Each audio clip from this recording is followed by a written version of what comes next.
Živijo, dobrodošli v podcastu Raztezanja, kjer z Gorazdom raztezava najne možgane in se pogovarjava o izboljšanju izkušnje strank. Danes bi si pogledala, kaj je bilo novega na HubSpot Spotlightu, to je njihov spomladanski dogodek, kjer predstavijo neke nove funkcionalnosti.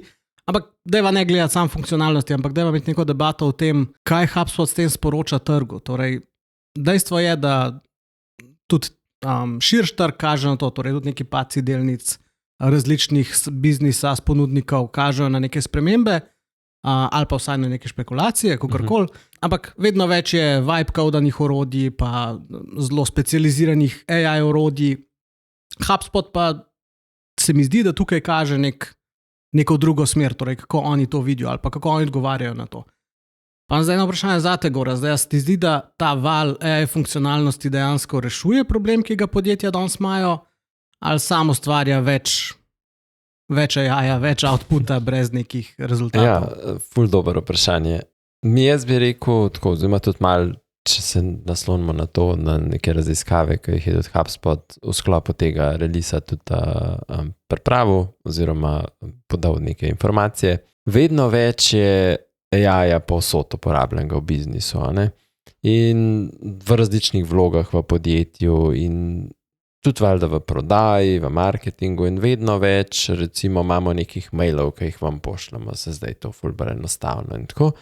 Ampak na drugi strani prodajni lijak zaradi tega ni tako bistveno bogatejši, ne? Pa imamo ogromen kontenta, sproduciramo na tak in drugačen način, AI nam povsod pomaga, ne? A angažiranost stranke pa vedno manjša, ne? In pa imamo ful neke avtomatizacije, še agentic pristope, imamo vse nekaj narejen, ampak na koncev izkušnja stranke pa ni zaradi tega bistveno boljša. Mogoče vzdržujemo nek nivo, nismo pa zdaj nekega presežka naredili. In zanimivo je, da v bistvu ena raziskava, v bistvu Technology Buyer Research, govori ravno o tem, da zdaj tisti, ki tehnologijo kupujejo, 6% teh res v bistvu jim je ROI najpomembnejša v bistvu KPI, ki ga gledajo. Nekako, aj bodo iz te tehnologije ven dobilo. Zdaj, ogromno je teh nekih orodij, o tem se bomo da zdaj danes veliko še pogovarjala, ki so tako na demotih briljirajo, da ne govorimo LinkedIn, to je feed samih nekih super uspešnih AI projektov, a pa v realnosti pa ne dela to tako čisto dobro. Danes se valih malo v ta del poglobila, ne? In se mi zdi, to odgovarja HubSpot zelo dobro na to, hkrati pa je mogoče to za vse tiste, ki uporabljajo zdaj neke take marginalne neka orodja, ki so sicer mogoče bila v koraku zelo bolj agilna, bolj napredna v določenem pol leta nazaj, pa je sve za pričakovati, da nek tak ponudnik kot HubSpot, ki bi jih je še jedno vrsto med zelo agilna podjetja, znajo pol tako prideti v bistvu zadnji malo kasneje, ampak pride z nekimi rešitvami, ki so pa še bistveno boljše. Mogoče ta bistveno boljša, zakaj? Bova pa pač malo šla skozi te neke feature. Mogoče niti ne kasneje, ne? Saj se mi zdi, da je bil HubSpot kar v koraku s časom, kar se AI tehnologij tiče, ampak verjetno je bil iste težave imel kot to, kar si prej rekel. Ene stvari so na demotih dobro izgledale, pa v realnosti bilo pa en kup nekih omejitev.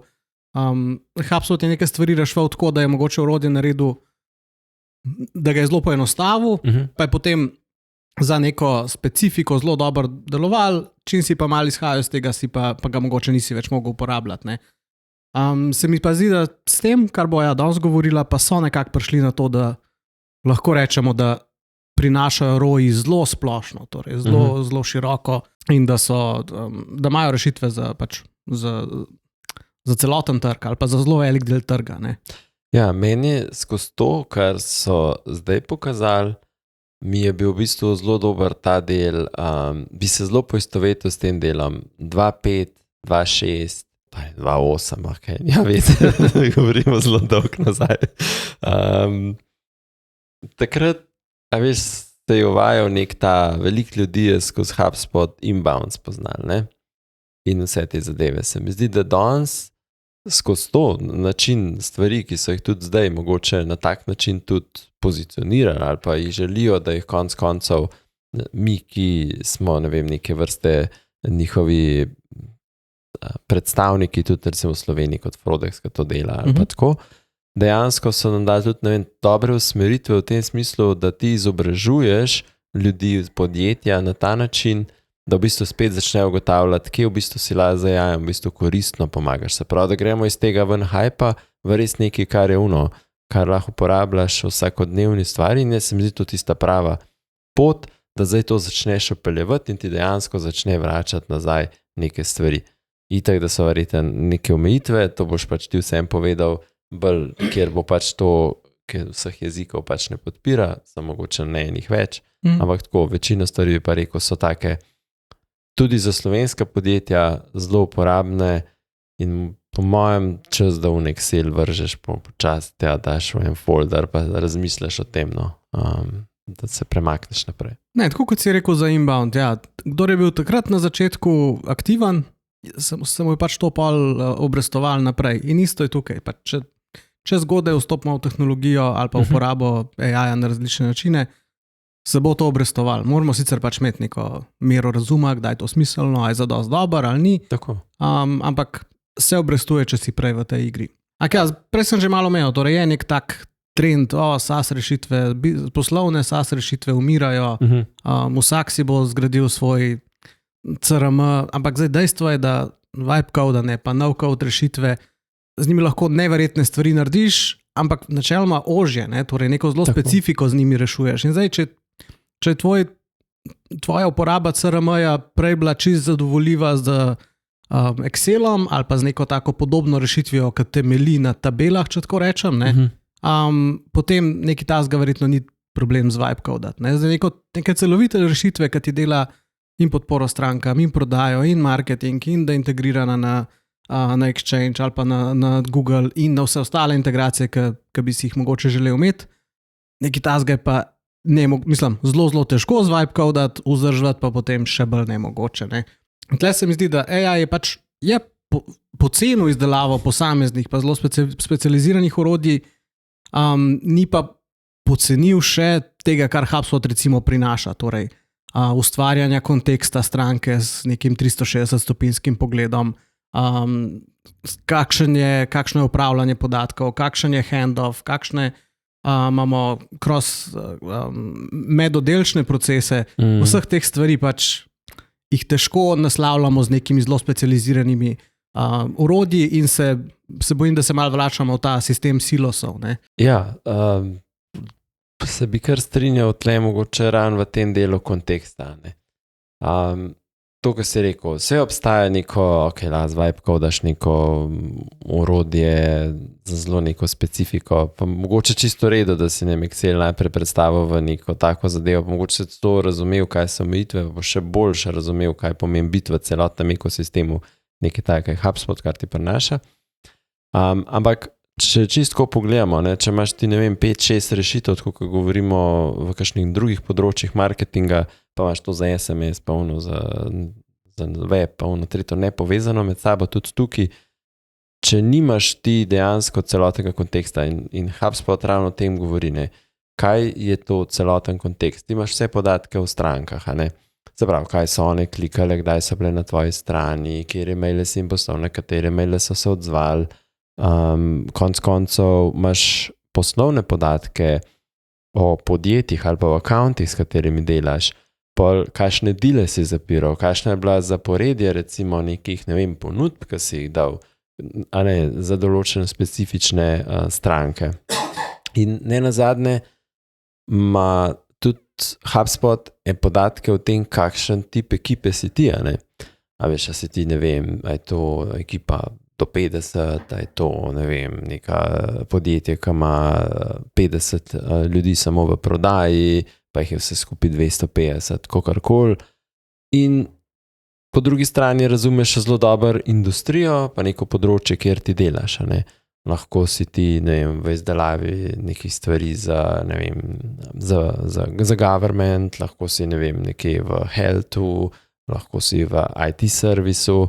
Vse to so neke stvari, ki jih v bistvu ta druga orodja nimajo. Mogoče so dobra na enem majhnem delčku, pa zmanjka, ki smo dobili neke kontakte, ampak kam zdaj ta kontakt umestiti v neko to zgodbo, da bi vedeli, ne vem, kako pa je govorila malo o outreachu, kako v bistvu to vse ukomponirati. In tudi recimo, ko mi rečemo, da v HubSpotu živi ta Breeze Agent pa Breeze Assistant, ne, to pomeni, da je z vsem tem povezan, se pravi, kar mi imamo v sistemu in to je v bistvu tista največja dodana vrednost, se pravi, ne samih teh featurejev, seveda tudi featurejev, ki znajo do vsega tega dostopati, ne, ampak to, da imaš ti v bistvu vse stvari, ne, to je tako, ne vem, včasih si dobil enega novega prodajalca, ne, pa bi rekel, zdaj boš ti delal za ta področje, to so te stvari, produkte, ki jih boš ti zdaj v bistvu prodajal. Ne. Zdaj pazi pri nagovorih, če stranka reče tako, veš, to so njihove ugovori, tako se boš odzval.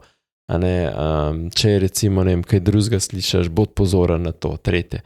Ne si predstavljaš, da ta tvoj sodelavec, AI sodelavec, vse to razume, za vse te tvoje sestanke, ki si jih še zabeležil in jih imaš v sistemu. Se pravi, še vse te, ki so vmes že lanskrat govorili o vseh teh nekih podatkih, ki nastajajo in jih v bistvu danes včasih sploh nismo beležili, danes jih beležimo, dajmo jih pa zdaj še za AI obdelati in spraviti v proces, ki nam bodo dejansko koristili, ne da imamo spet, ko so prej govorili, smo vse transkripte vseh meetingov naredili in super, imamo neko res hudo bazo, si ne vem, naredimo leksikon, ampak dajmo to uporabiti, ne vem, dejansko v poslu in iz tega ven videti, stranka se je tako odzvala, pa je bilo pa 4 maili so se o tem pogovarjali, to je bilo na tistem sestanku, kar smo spregledali, znamo pa naslednjič, ne vem, upoštevati, tako da... Ja, se v kontekstu govoriva, po moje, če je tema o AI-ju, govoriva tudi o kontekstu in o pomenu tega, ne? Tako. In se mi zdi, da HubSpot ravno to prodaja, v bistvu ta ekosistem njihov, ne? Tako kot ti je lažje, če imaš, ne vem, iPhone pa MacBooka, ker lahko skopiraš tekst na enem, pa ga prelepaš na drugem, pa SMS-e sprejemaš na računalniku, pa jih odgovarjaš, pa ne rabiš zaradi tega telefona v roke vzeti in si tam pač v tem Applovem ekosistemu, ali pa se tudi ostala tehnološki giganti gradijo svoje ekosisteme. Ja. Isto je tukaj. Če imaš vse podatke v HubSpotu, vse to, kar si rekel, torej od tega, kaj nekdo klika v mail, do tega, kaj smo mu poslali in do tega, kdo smo mi kot podjetje, potem je lahko pač to ustvarja ta kontekst, da je celoten AI veliko boljši, ne. Preden čisto zabredeva, bi mogoče sam še eno stvar omenil. Mislim, da sem včeraj, ali pa prej, že sem na LinkedInu videl en post, ki je imel naslov tvoj Git repozitorij je več vreden kot CRM. Sem rekel, okay, zakaj ne? Torej Git repozitorij, tam prostor, kjer imaš spravljeno kodo in CRM, prostor, kjer imaš podatke v kontaktih, nisem. Polka sem šel noter, tip razlaga o tem, kako če hočeš dobro izkoristiti AI, da je pomemben kontekst. Torej, kaj to pomeni, odpreš ChatGPT ali pa Claude in najprej noter skopiraš ICP, pa neke svoje procese, skratka neke detajle o tebi kot podjetju ali potem, kaj bi zdaj rad naredil, torej postavljaš kontekst in potem napišeš prompt in dobiš zaradi tega veliko boljši odgovor, kot če bi napisal samo prompt. In potem je rekel, vse ekipe to delajo, torej odpirajo AI chat in najprej grejo iz nekaj kopirati in je en kup ročnega dela. Ne? In kako je on to stvar naslovil, Claude pa ChatGPT imajo odlične integracije z Gitom narejene in on je v bistvu na Gitu naredil neko strukturo poslovnih procesov, torej en kup text filov v resnici, kjer nekje piše, to je naša ekipa, to so naši procesi, to je naš ICP, to so naši target accounti. Rekel, zdaj vsakič, ko začnem nek pogovor v Claudu, on itak to naloži v memory oziroma v kontekst celoten vse text file iz tega Git repozitorija oziroma jih po potrebi išče verjetno z neko MCP povezavo, tiste, ki potrebuje in moji prompti so zaradi tega ful boljši. In potem je naredil metodologijo, kako to postaviti. Ne? In bilo zanimivo tako hecan v smislu, zanimiva rešitev za pač čist resničen problem, če nimaš pametnega CRM-ja, ne, torej to, reči, da je repozitorij več vreden kot CRM, pomeni, da je pač tvoj CRM verjetno Excel tabela ali pa pač nek CRM, ki ni podprt z AI-om, ne. Ja, zanimiv pristop. Mislim tako, ne bi se, mislim, to je prav. LinkedIn je... Ne, ampak sej, kot nek tak hack pristop, oziroma pa za nek startup, ki mogoče ne bo investiral v izgradno CRM-ja, legitimen pristop, je pa res CRM, ali pa pač to, kar bo danes govorila, HubSpot ti prinaša ta kontekst in tudi uporabo tega konteksta, se mi zdi, ne. A pa ni pa več napisal, ki je to pa uporablja. Ti bom dal link, cela metodologija je razvita, verjetno deluje, komentira in ti ga bom poslal na... Ne, mislim, da je dejansko link. Kaj moram postati? Git repa. Gremo za vse čez te konkretne feature, da se pogovarja o konkretnih stvarih, ki so bile predstavljene. Zdaj verjetno headlining feature bo AEO, torej Answer Engine Optimization. Druge verzije tega ali pa neki drugi ponudniki imajo Geo, Generative Engine Optimization, kar se mi zdi zgrešena kratica, ker, mislim, to delamo marketerji. Zakaj bi marketer dal kratico Geo, ki pomeni toliko drugih stvari? A ne, SEO nima nekih sopomenk. Ta tretja je AIO, kot AI Search Optimization. Skratka, en kup izrazov je za ta orodja, ki že obstajajo podobna. Tudi HubSpot je že v bistvu lani septembra napovedal nekaj engine optimization rešitev, pa je pol ugotovil, da so mečkam zašli in tudi tisto beto so zaprli, zdaj pa je dejansko tukaj, sicer v beti, ampak je vsem na voljo. No. Ok. A dava na začet malo ta, gremo en korak nazaj, kontekst, da dava malo kontekst od nas. Zdaj, včasih ta klasični SEO, Search Engine Optimization, je bil cilj, da postaneš prvi na Googlu. To je bil cilj tudi v unih letih 2008, ki se je govoril. Se inbound je odličen odgovor ali pa zelo pomemben del SEO. Tako, in tam je bilo v bistvu optimiziral si spletno stran, zato si prišel na prvo mesto na Google in si dobil klike in pa si pač mogel še na strani kaj narediti in tako naprej. Se pravi, kaj si meril si obisk, to je bil recimo to, pa mogoče kasneje začel še bounce meriti, pa kvaliteta obiska, to je tako pa z leti prihajali. No, pa spremlja ključne besede, pa pozicijo na Google. Tako, ne, torej na začetku sploh, so bile te ključne besede. Mogoče ta ključna beseda se še najbolj transformira v AEO, danes v tem smislu, da ti slediš nekim vprašanjem, ki jih lahko ljudje sprašujejo, oziroma ti meniš, da jih ljudje sprašujejo, pa ti AI, tudi v HubSpot ti AI pomaga najti ta vprašanja. In zdaj, če zdaj sam zaključim ta SEO del, na web strani je bila tista glaven vir, ki si ga imel, pa si imel neke bloge gor, ali pa si imel forme, pa to je to. Zdaj, nova je doba je taka, da zdaj en tak mogoče podatek, da to so že tako, ne vem, temle, že vsi to govorijo o tem, ampak ok, 60% nekje trafika na Googlu se ostavi na Googlu, ker pač ljudje dobijo tam odgovor in niti ne grejo drugam. Zdaj, ta raziskava govori o trafiku na Googlu, jaz bi rekel, da manjka še ena, koliko trafika sploh na Google ne pride več, ker pač ljudje odprejo, ne vem, a veš, ChatGPT, odprejo Gemini Direct in tam sprašujejo, koliko zdaj tega trafika gre. In v osnovi pač kaj težava tega je, da ljudje sprašujejo za neke stvari in niti ne kliknejo več na našo stran. Še slabše je, ker se mi niti ne pojavimo v odgovoru. Se pravi, ko nekdo sprašuje, da rab neke, ne vem, rešitev za recimo delo s strankami, ne vem, Frodexa ni nekjer, ali pa ne vem, rabam nove tekaške copate, take pa take, sploh me ni tam, ne, pa sploh ne daš tega v consideration, ne. Tako da, zato je zelo pomembno, da mi razumemo, kako v bistvu AI sploh rangira v teh, se pravi, v teh odgovorih, ne. Kaj je pomembno tam? Včasih smo imeli SEO Moz in podobne stvari, še iz tistih časov, ko smo to delali, pa page postavljali, so bili viri pomembni, da si ti zbildal page ranka. Sej, danes so tudi viri pomembni, zelo so pomembni, se pravi, ker AI ne vzame sam, doskrat vzame tudi tvojo spletno stran kot nek vir, ampak on vzame tudi, ne vem, YouTube content, shortce. Ja, se AI v ozadju naredi, če rečejo narekovaj Google Search, tako. Ampak potem prebere dejansko prve 3 strani rezultatov, ne vem, ali pa prebere 12 linkov kjer je čisto verjetno tudi tvoj zraven, če recimo dobro rangiraš, spet v narekovajih na Googlu ali pa pač na iskalnikih. Vprašanje pa ali bo uporabil to vsebino, ki si jo ti providil, ali bo pač se naslonil na neko drugo, ki mu je mogoče lažje obdelati, jo bolj razume. Skratka, en kup razlogov je, zakaj mogoče tvoja vsebina na koncu ni uporabljena, pa bi bila šele, če bo šel naprej v pogovor, pa v neka podvprašanja. Ja, in rezultat tega na koncu je, da je v bistvu tam 5-8% je vsebine, ki si jo verjetno ti zgeneriral, uporabljene, ali zdaj to spletna stran ali nekaj.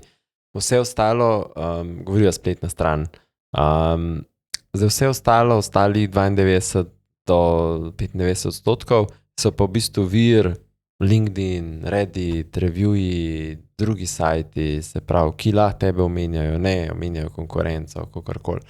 In zdaj ta del se mi zdi, da je zdaj na naslovu HubSpot, kako pravzaprav jaz kot biznis prvič vem, kaj moje stranke, moj ICP sploh sprašuje, a se jaz na ta vprašanja sploh pojavljam, s kom si delim recimo te odgovore, v kolikih delih sem jaz, kdo je moja konkurenca, ki se tam pojavlja, a je to ona ista, ki zakupuje ključne besede, a je druga, kjeri viri so, ki jaz lahko kaj delam, se pravi, veš, odpira se mogoče spet ta del, se mi zdi dobro, so to pač malo tako nakazali, ja, zdaj imaš pa to AI orodje, zdaj pa zgenerira iz tega tvojega kontenta, te stvari, ki ti še manjkajo. Veš, včasih si pač pol najel neko agencijo, pa je to delala, danes ti pa že pomaga orodje samo. Vse mogoče lahko ti malo skozi feature, bolj tako konkretno. Ja, mogoče če tehnično pogleda, kako stvar zgleda. Torej, eno je, torej, da definiramo, kdo smo mi kot podjetje, kdo so naše stranke, vse to, zdaj, ker je to del širšega HubSpota, v bistvu nam to HubSpot že sam pomaga zgenerirati, lahko pa urejamo. Kaj so naši produkti, kdo so naše ciljne stranke, kdo je naš ICP, definiramo, kdo so naši konkurenti, ki jih bomo spremljali, in potem definiramo prompte, ki jih bomo spremljali. Torej, definiramo, katera vprašanja želimo spremljati. Jaz bi gledal analogijo z long tail keywordi v SEO-tu, torej tam si tudi pač napisal si long tail keyword, ampak nisi vedel, a bo tak, kakšen bo zaporedje besed, tako. In isto je tle, pač dobiš nek približek tega ali pa idejo tega, kaj bo nekdo vprašal. In tako, kot ti je HubSpot pomagal pri tistih prvih korakih na osnovi CRM-ja, tudi tle pravijo, mi vam pomagamo izbrati prompte, ki jih boš sledil, torej ta vprašanja na osnovi informacij v CRM-ju, torej kdo so tvoje stranke, kako komunicirajo, če vejo, da ti delaš, ne vem, z različnimi industrijami, znajo po industrijah tudi pogledati, kako stranke v določeni industriji komunicirajo. Tukaj omejitev trenutna je to, da se te prompti, ki se zgenerirajo, da so v angleščini. Torej, vemo pa, da je razlika med tema, ti promptaš v angleščini ali v slovenščini, in dejstvo je, da če hočemo pač priti na slovenske uporabnike, je treba tudi slovenske verzije promptov spisati pa jih spremljati. Skratka, pol pa to začne laufati. Torej, HubSpot v bistvu spremlja, kaj se dogaja, torej, kaj so odgovori na teh promptih. Trenutno to delajo za ChatGPT, Perplexity pa Gemini. V kratkem obljubljajo, da bo še Google AI Overview pa Google AI Mode v Chromu podprt, kar pomeni tista stvar, 60% klikov ni. Torej, a si v Google AI Overview omenjen. Kot rezultat tega pa dobiš, eno je Brand Visibility Score, torej ali se tvoj, tudi tak splošen, pa za vsak prompt posebej, ali se tvoj brand pojavlja v teh promptih, analizo sentimenta, torej eno je, da se pojavljaš, drugo je pa, kako se pojavljaš, in tak gre lahko, mislim, da gre od minus 100 do plus 100% iz stališča, kako si reprezentiran, pa delež, ki ga imaš v teh promptih, torej če so noter omenjeni tvoji konkurenti, ki si jih zdefiniral, kakšen je ta tvoj delež, če so, ne vem, 10 konkurentov, od tega si omenjen 2-krat, oni 8-krat, imaš potem 20% share of voice.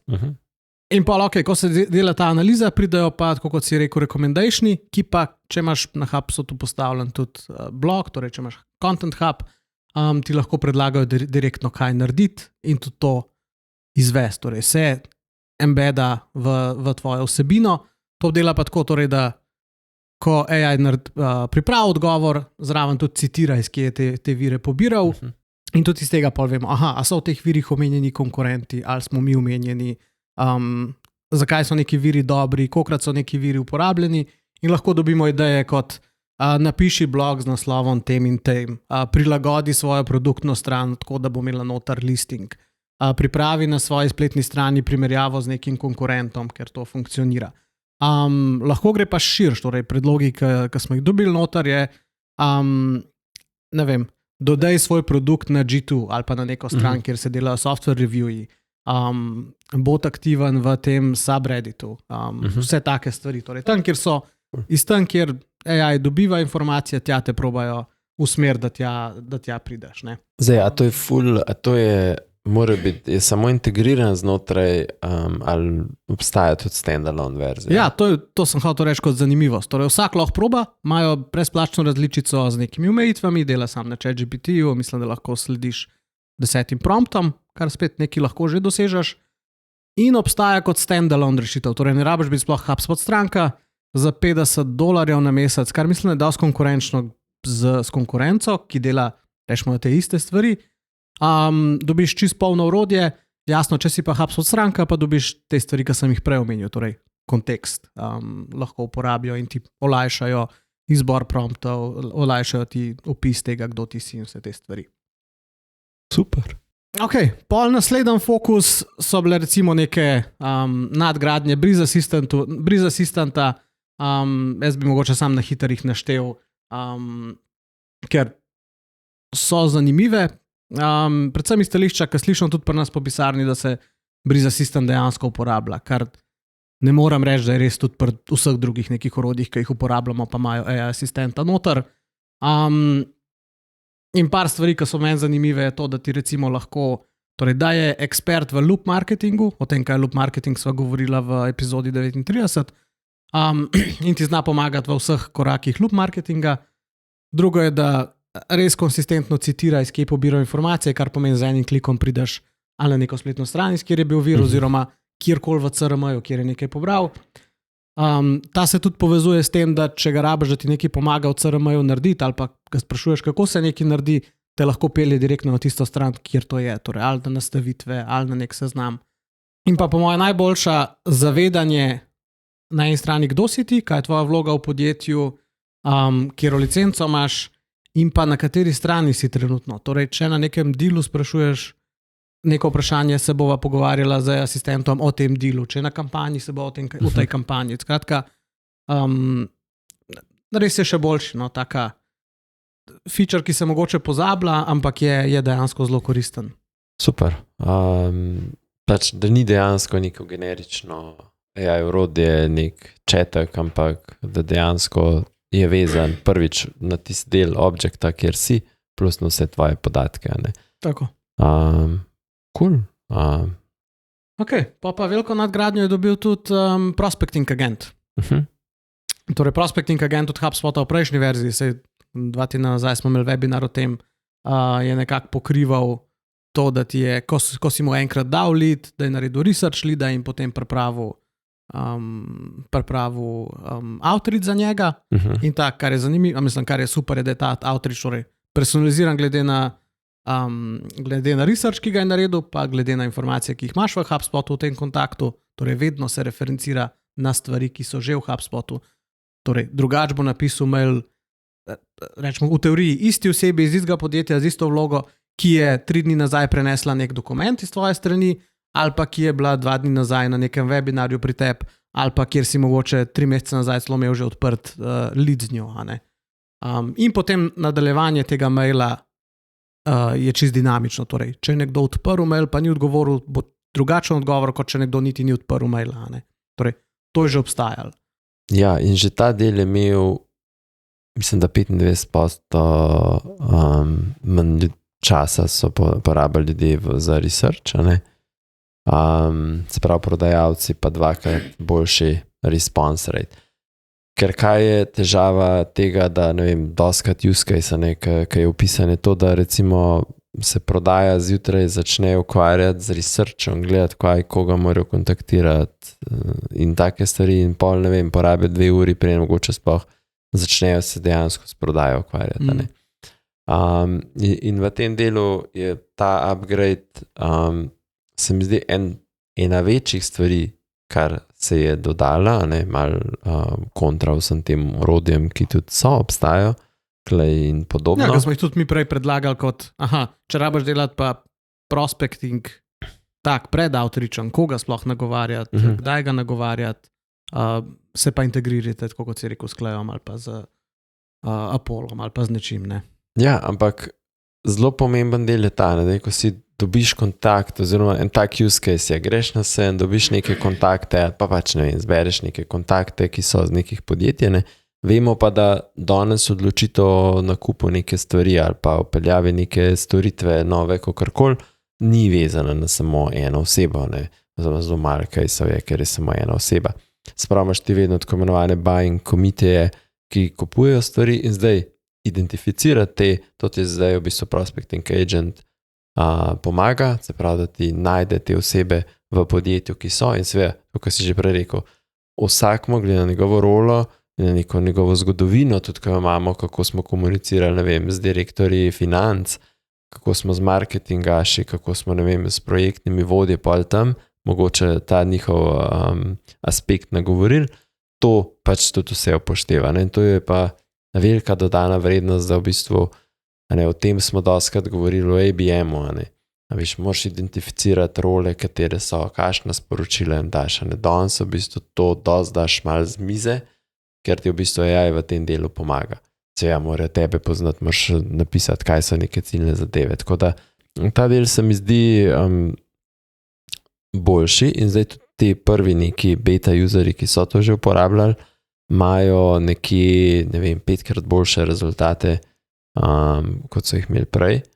In še bolj gremo v ta del, jaz še vedno slišim govore, kot je sej, ok, bom jaz sam napisal mail, to sem jaz napisal, tako zveni AI generated, Ja, to je težava mogoče teh sekvenčnih modelov, ki so zelo tako, bo tudi AI zgeneriral stvari, sam AI, ne vem, v nekem Clayju, Apollotu, če nima vsega tega konteksta, ne bo mogel pač dejansko, kot si ti rekel, veš, vsaki stvari dodati neko personal note na tak način nagovarjati in tako, tega pač nima. Ja, generično orodje bo sicer vedlo, ti si Gorazd, tvoja vloga je business consultant v podjetju Frodix in Frodix je podjetje, ki se ukvarja z izkušnjo strank in povedal ti bo, Gorazd, v tebi podobnih podjetjih smo pa naredili to pa to. Skratka, ja, zaznaš ga,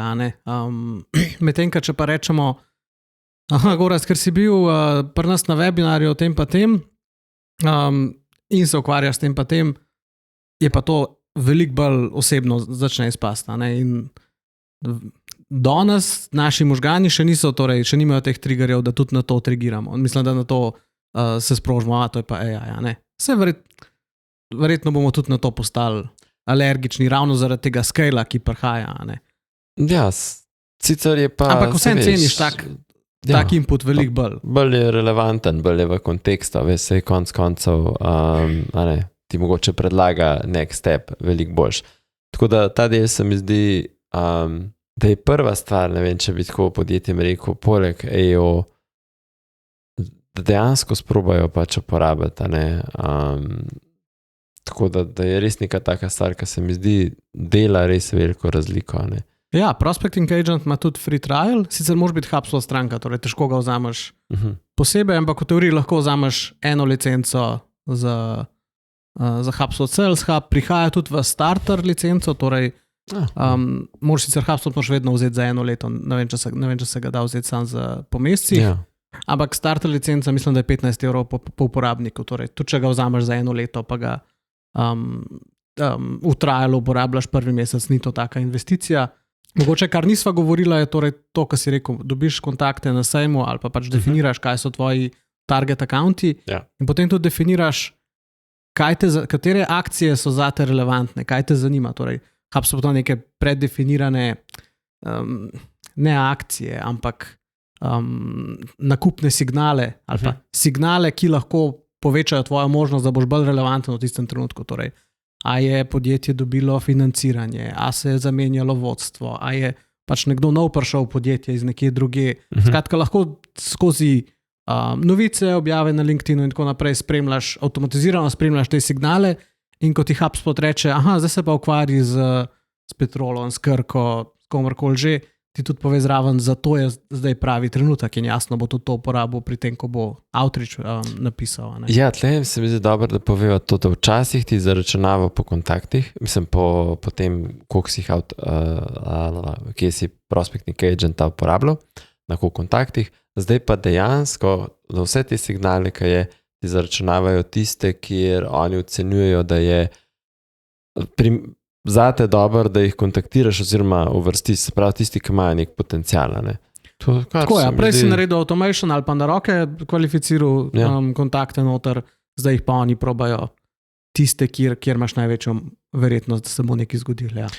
Jaz bi tle dodal mogoče samo še eno stvar, ki verjamem, da bo tudi HubSpot s časoma dodal je, da smo rekli, naredi buying committee, se pravi poiščati te.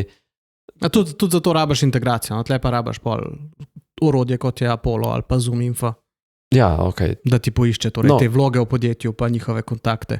In mislim, da bodo enkrat verjetno dodali še ta del, malo mi manjka je pol ta del, rečeva, da zdaj vse vemo, recimo naša industrija je, ne vem, targetira zdaj pa retail stranke, ki bi jim radi loyalty prodajali, ne, se pravi, in zdaj imamo že neke obstoječe dile, vemo, s kom smo se dogovarjali, kakšni so to setupi bili in tako naprej. Mi bi radi najdeli čim več strank v Srednji Evropi, ki bi jim to nagovorila. Ne. Nekaj jih pač ti dodaš noter accountov, pridejo skozi različne kanale, drugo bi pa pač želel mogoče z nekim klikom tudi neke lookalike temu audiencu dobiti. In tukaj se mi zdi, da mogoče je danes še malo gepa, manjka še nekaj, da jih boš dobil, ker HubSpot načeloma tega trenutno še ne dela. Še ne dela, ja. Torej bi uporabil ali Apollo, v bizi to na roke delo ali tako. Pa z Sklejom ali pa z nečim to avtomatiziral. Pa bi pripeljal v bistvu te kontakte, ker imajo pa vsi te integracije s HubSpotom, pa bi jih v bistvu noter pripeljal, zato da bi pa izkoristil pa to moč, ta del. Tako da, mislim, imaš lahko, veš, celoten pipeline, celoten pregled, še res po enem sistemu. Ok, da ne bova predolga, naslednja stvar, jaz bi jo skoraj preskočil, ker se imenuje Smart Deal Progression, pa tako, nisem imel občutka, da je to nekaj zares pametnega. Smart Deal. Nisem verjel, da lahko, torej, nima veze. Skratka, nisem izdel dober, marketinško ni bil tako dober ime, da me pretegnil. Ampak v resnici, kar je to v bistvu agent, ki ti pomaga narediti vse, kar moraš narediti po sestanku. Torej, že zdaj obstaja agent za pripravo na sestank, ki je na osnovi zgodovine ti se pomagal pripraviti, torej o čem se bo govoril, na kaj biti pozoren, kaj se je v zgodovini pomembnega zgodil. Tako, parkrat mi je že rešil rit, ko sem tisto stvar prebral, sem bil veliko bolj opremljen za kakšen sestank. Ta pa zdaj, torej, če uporabljaš HubSpotov note-taker na sestankih, ki ga lahko uporabljaš ali na online, torej na Teamsih, na Zoomu, na Google Meetu ali pa čez aplikacijo direktno na telefonu tudi za fizične sestanke, ti iz transkripta sestanka pol naredi zaključke, iz teh zaključkov lahko z enim klikom si narediš taske, sebi ali pa drugim, lahko ti posodablja podatke na dealu, torej ta Smart Deal Progression, torej se je spremenil, ste govorili o datumu zaključka, ste spremenili obseg vrednosti, nek dogovor sprejeli, pa gre lahko to v zapiske ali pa dejansko posodablja polja. In pripraviti follow-up email. Torej, udeležencem na sestanku pošlje v bistvu zapisnik sestanka s takim zelo konkretnim follow-upom. Zdaj po defaultu, vsaj ta follow-up je v angleščini, oziroma tudi taski so v angleščini, ampak zdaj rečemo, te taske v angleščini lahko, follow-up je pa treba prevesti, kar pa sicer lahko z Breeze Assistantom z enim promptom narediš in je hitro. Je pa ta izziv, da to v slovenščini še ni toliko. No, ampak vsem si skrajšal veliko časa, tudi če moraš zdaj še ta. Sem definitivno, vse vemo, vsi imamo sestanke, ki so back to back, torej da greš iz enega sestanka na drugega in ko se vrnaš na to, pač počasih pozabimo malo te stvari narediti. Vse zapisnik, sploh zdaj, ker recimo je res že zelo razširjena transkripcija sestankov, pa avtomatsko dobivamo zapisnike, te stvari še grejo. To, da je pa treba na dealu pa še nekaj popraviti, ta del pa kar zmanjka. Pa mogoče kar nekdo pričakuje, da bo, ker v zapisniku piše, Gorazd bo naredil to, Andrej bo naredil to, da je to že dovolj, da ne rabimo nekega, ne vem, taska predajati naloge. Tle je ta del olajšan. Se mi zdi, da je dejansko tak fajn kombo s to pripravo na meeting, pa po meetingu, da je res dober kombo v tem, kako pač v zelo velikih podjetjih posel deluje. Torej, zelo veliko stvari se vrti okrog nekih sestankov, ki premikajo deal naprej. Lahko je to deal, lahko je tudi v kontekstu podpore ali pa customer successa uporabljeno, kjer spet delaš neke sestanke ali za neke upselle, cross-selle ali pa za podaljšanje pogodb. Dobro, še zadnja stvar so novosti v Customer Agentu.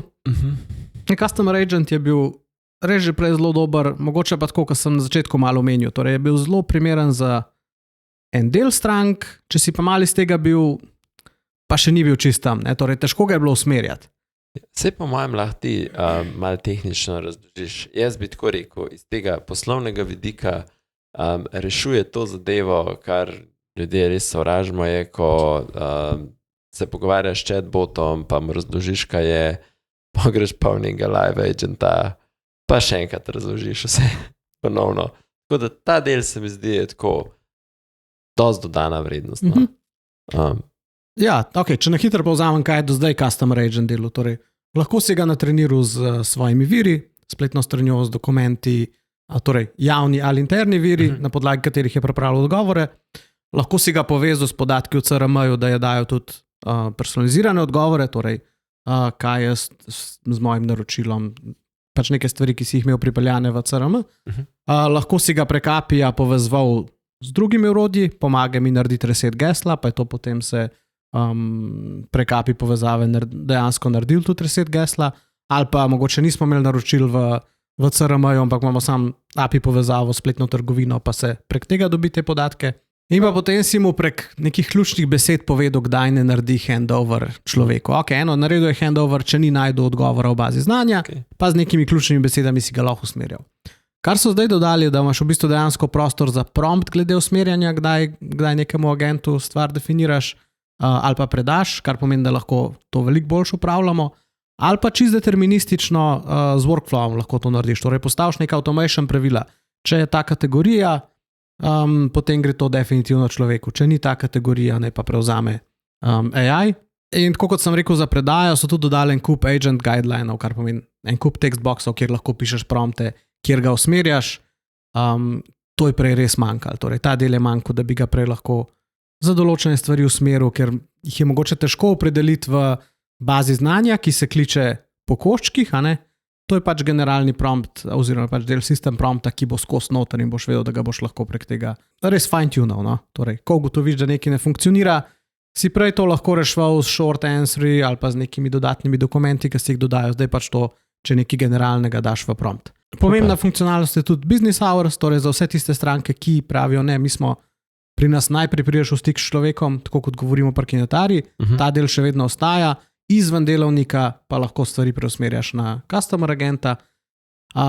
In pa multi-agent prihaja, ali pa je prišel v beti, kar pomeni, lahko imaš več Customer Agentov, kar zdaj veliko strank ima v enem HubSpot portalu več brandov, ali pa delajo v različnih državah, pa so take specifike med državami, da ne moreš istega agenta uporabiti. Ne vem, lahko smo v finančni industriji, pa so pa čisto drugačni pogoji poslovanja, ali pa ne vem, imamo drugačen model partnerstva, ali pa nekje smo mi glavni prodajalec, v tujini imamo pa partnerje, pa so pač te stvari zelo, zelo pomembne. In lahko zdaj to razrešimo s tem, da naredimo več agentov. Ja, super, Andrej, jaz mislim, da je to, če bi jaz kupoval zdaj nek novo za kinetaro, če gledam tako, jaz bi to kar vse pokoristil. Se mi zdi tako uporabne zadeve so. Sosedava pa bova skonfigurirala. No, definitivno mogoče tako za vse te, ki vidijo ful nekih rešitev, pa za LinkedIn stvari zdaj so menjala, pa ni plačana objava. Je mogoče res za razmisliti, da imaš eno orodje, kjer gradiš nek biznis in v bistvu zelo velike AI, zelo preverjenih in tudi takih, ki deliverajo rezultate, ne samo ne v demotu, prepeleš pač na eno mesto in pač dejansko začneš uporabljati, veš, department by department, pa graditi zgodbo, tako da ta del se mi zdi, zdaj, it looks promising, Ja, vse, definitivno. Jaz sem par stvari v beti probal, nismo šli še v globino, v detajle. To lahko definitivno še delimo, če koga zanima bolj v podrobnosti. Ampak se mi zdi tako generalno, ful zanimivih teh 5 funkcionalnosti, na kere sva se fokusirala. Zanimivo je pa tudi torej ta pogled, da to je v bistvu nek odgovor HubSpota temu, zakaj pač ekosistem boljš kot posamezna orodja, pa boljš tudi kot neka vibe-codana orodja. Ne? Torej, kaj lahko prinese ekosistem, ki ga tisti ostali težko. Sej, obljuba MCP-ov je tudi nekaj tazga, da boš v bistvu lažje se integriral na neke druge vire, ampak vemo, kako je. Torej, o MCP-u so govorila 1 let nazaj, pa danes ni tam, kjer smo takrat govorili, da bi mogel biti. Neke teme malo gredo pod gladino potem. Tako. Skratka, se mi zdi dober HubSpotov odgovor na to, zakaj SaaS biznis rešitve še niso mrtve. No. Cool. Okay. Dajva zaključiti. Hvala vsem za poslušanje. Če vam je ta podcast všeč, dajte nam kakšen komentar, kakšen like, ful pomaga, da naj jo še kdo najde. Če poznate koga, ki bi ga tole zanimalo, mu pa dajte kar link poslati. Hvala res za poslušanje. Hvala Gorazd. Hvala Andrej. Se vidimo naslednjič. Čau.